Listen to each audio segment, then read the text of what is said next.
Hi, I'm Bart Hanson. I'm the owner and operator of CrushLivePoker.com. The following hand comes from our call-in show that we record at 4:45 p.m. Pacific Time every Monday.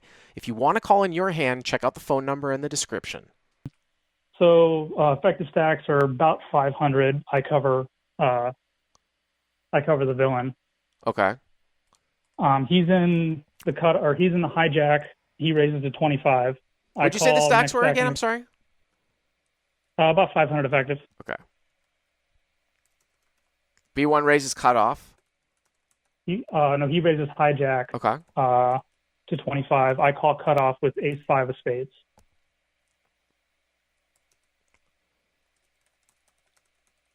Ace-5 of spades. And yes, and it folds. Everyone else folds. I mean, this is certainly a candidate for a 3-bet.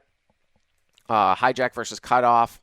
I mean, your hand is actually pretty good, so you could make a case that it's sort of just a call because your hand is good, but a lot of times I'm going to be playing a 3-bet. Now, if you're on the button, this is more of a call, I feel like. This is something that we've gone over. Cutoff, it's okay, but if you were, say, like in mid-position against an early position raiser, your hand definitely benefits from a 3-bet to drive position out. So if you were playing against a really loose button here, a guy that's like calling like a lot of hands, I would really consider 3-betting this hand. If like the button's an old man coffee and you think you're going to get a position anyways, then obviously you can call. But anyways, okay, so it's heads up.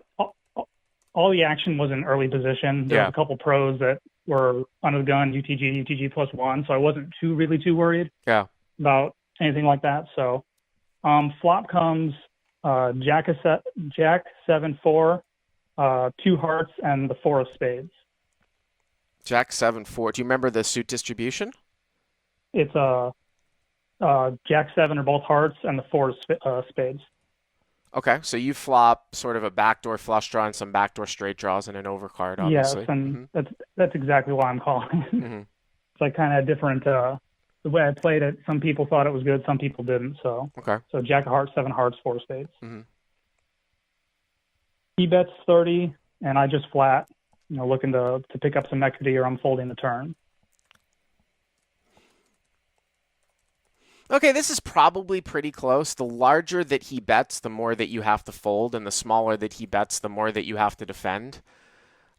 He's betting probably about half the size of the pot here. It's definitely a defend to like a much smaller bet. Like if you were to bet like 30%, like 15 or 20, it's probably very, very close. But I've certainly made calls like this against weak competition. I mean, at least you're doing it with a plan with some backdoor equity and stuff too. So I don't hate it. And at this table, people have been paying off second and third pair. So that's kind of where I thought if I hit it, I'm going to get paid. Yeah. If this were an old man coffee or something, I'm folding here. Well, if it was old man coffee, sometimes you would call here if he was going to one and done it, or if he's going to fold to a heart on the turn. But and he's going to pay you off when you hit your backdoor. But anyways, okay, so you flat. Turn comes the deuce of spades. So now you turn a straight flush draw, right? Yeah, so I got the gutter ball to the straight flush draw, and now I got the spades. Yep. So he bets 50. So I'm kind of wondering. He bets so he's in the hijack bets 50. So the pot is about 120, and he's put in, and he has about 400 left, right? After he bets 50, is that right? Right. Ish. I think it's a little bit less. Honestly, I think that the fact that he's in the hijack here, I think that the pre-flop configuration is important. So if you can follow here, I would be way more apt to raise here. And I think I probably would lean towards just a hammer raise, whatever, like 250, 300, something like that, than if the guy was like under the gun raised and continued betting. And that's because he should be wider here pre-flop from the hijack.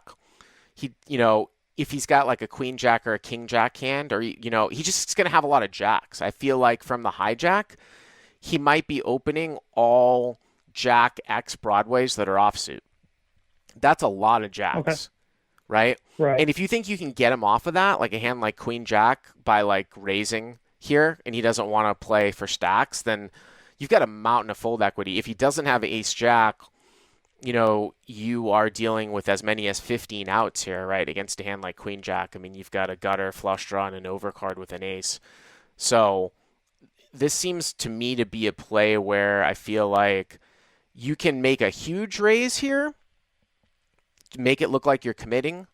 And sometimes you actually get away with like making it like 250 to 275. Sometimes he calls instead of jamming. And then if you miss, you just check behind. You give up and you actually save yourself like $150 by not jamming now on the turn.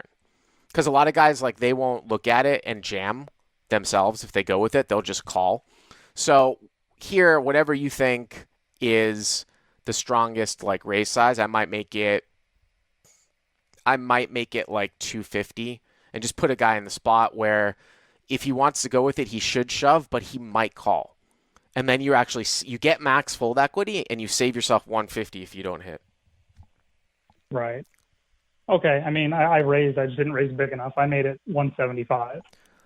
That's fine too. So Hero makes it 175. The only issue here though is that would he ever call here with some marginal hands and then you give, I mean, you make it 175. If he calls, what were you planning on doing if you bricked at the end? I mean, I guess that would depend on, I mean, I'm probably betting hearts is probably the only thing I can really represent, I think. I mean, unless somehow I'm playing pocket sevens this way. I don't know if I would bet hearts though. If he makes the call and hearts come in, I don't know if I would bet hearts as a bluff, to be honest with you, because how many people wait to the turn to raise hearts in your spot? Like if I somehow was playing some game where I thought you had a big draw or set on the turn, it looks more like you have backdoor spades. But anyway, so you make it 175. What happens? He pretty quickly shoves for it ends up being like call. 410. Yeah. Yeah. I mean, I did a little bit of math in my head. I figured, best case scenario, he has queens or kings, and my ace is good. Sure. If he has ace jack or pocket jacks, and I lose a lot of outs there. So what are the pot odds that you're getting after you make it 175? I mean, you only had like 300 left, right? 225. It was no, it wasn't even that much. It was like 250 to win a little over 700. Yeah, I mean, I had before I had the numbers down better, but this was a week and a half ago. Yeah, it's something I was. Well, let's see here. So it's like 25. So it's like 60, 90, 120, 170, 350, 525, and that. Yeah, it's like 702 and change to call. I mean, you're getting more than 3.5 to 1. I mean, even if he shows you a set here, 10 outs, you still pretty much have the right price. And that's the worst case scenario, right? A guy could easily be going with an overpair here, for sure. Yeah. Okay. And so that's exactly, he had kings. Uh-huh. But I was just kind of curious about my raise there on the turn, because I had some people say, you should just let it hit and get paid off when it hits. Or no, I think that you were correct me if I'm wrong, but it sounds to me like you were sort of using an exploit of the fact that you didn't think he was strong because of his bet sizing. And I probably would have thought the same thing. Normally, when somebody has an overpair like that that's vulnerable, as the board starts to get draw heavy, they tend to put the hammer down. Like, for example, let's say that he bet 100 on the turn. Would you have raised? No, I'm flatting there. Right. So you have to use all this info, right? Like, this looks a lot to me like a jack or a hand that's sort of in between. So if I think the guy's strong through his bet sizing, then yeah, I would call.